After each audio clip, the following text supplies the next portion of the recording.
Cooking with মিশা রান্নাঘরে আজকে আমি কাশ্মীরি পোলাও রান্না করার রেসিপি নিয়ে হাজির হয়েছি। এই রান্নাটা করার জন্য আমি আদা রসুন বাটা, শাহজিরা, গরম মশলা, গাজর কুচি, কিশমিশ, বাদাম, কালো আঙ্গুর, সবুজ আঙ্গুর, আনার, মটরশুঁটি আর আপেল নিয়ে নিয়েছি। রান্নাটা আমি বাটার অয়েলে করবো, তাহলে রান্নায় চলে যাচ্ছি। আর চিনি নিয়ে নিয়েছি 2 টেবিল চামচের মতো। আমি বাটার অয়েল দিয়ে দিব।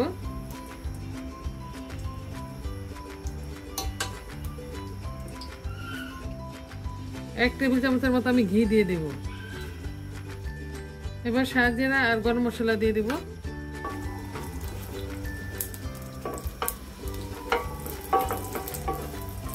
তিরিশ সেকেন্ডের মতো আমি ভেজে নেব। এখানে 1 টেবিল চামচের মতো আদা রসুন বাটা আছে, দিয়ে দেব।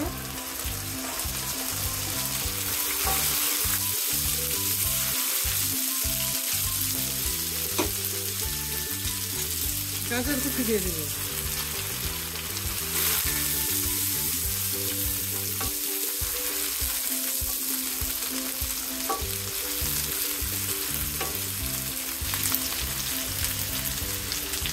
স্বাদ মতো লবণ দিয়ে দিব।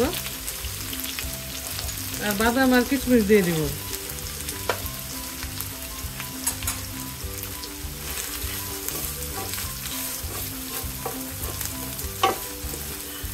এক মিনিটের মতো আমি ভেজে নেব। 1 টেবিল চামচ চিনি দিয়ে দিব।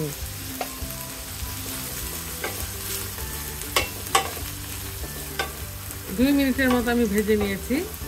এবার আমি পরিমাণ মতো পানি দিয়ে দেব। আর পানিটা ফুটে উঠলে আমি চাল দিয়ে দিব। যে পাত্র দিয়ে আমি চাল মেপেছি ওই পাত্র দিয়ে আমি পানি মেপে নিয়েছি। আমি 2 কাপ পরিমাণ চাল নিয়েছি, এই জন্য 3 কাপ পরিমাণ পানি আমি দিয়ে দিলাম। পানিটা ফুটে উঠলে আমি চাল দিয়ে দিব। পানি ফুটিয়ে দিচ্ছে। এবার আমি 1 চা চামচ পরিমাণ গোলাপ জল দিয়ে দিব।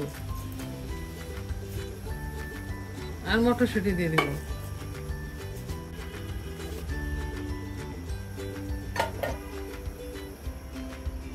বিশ মিনিটের মতো চালটা ধুয়ে ভিজিয়ে রেখেছিলাম। তারপরে 10 মিনিটের মতো আমি পানি ঝরিয়ে নিয়েছি। এবার 2 কাপ চাল আমি দিয়ে দিব।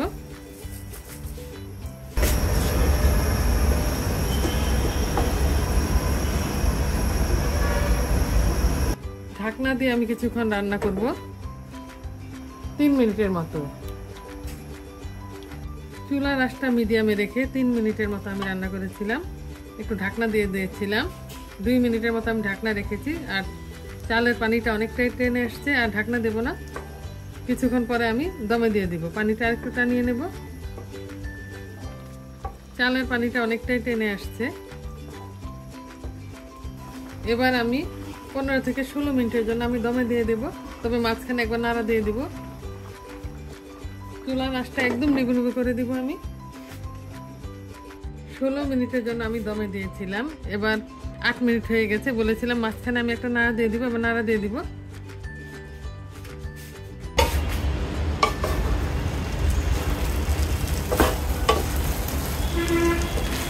উল্টে পাল্টে দিয়েছি।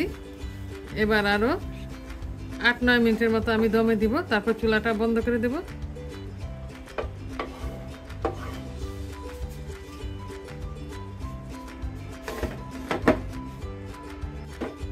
16 মিনিটের মতো দমে রেখে পোলাওটা আমি রান্না করেছি। একদম ঝরঝরে একটা পোলাও হয়েছে। এবার আমি চুলার আঁচটা বন্ধ করে দেব আর 30 মিনিটের জন্য ঠান্ডা হতে দেব।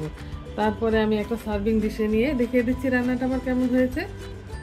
তৈরি হয়ে গেছে কাশ্মীরি পোলাও। দেখতে অসাধারণ হয়েছে, খেতেও সুস্বাদু হয়েছে। একেবারে পারফেক্ট একটা রান্না হয়েছে। আজ এ পর্যন্তই। আবার নতুন কোনো রেসিপি নিয়ে আমরা আপনাদের সামনে আসবো। আল্লাহ হাফেজ।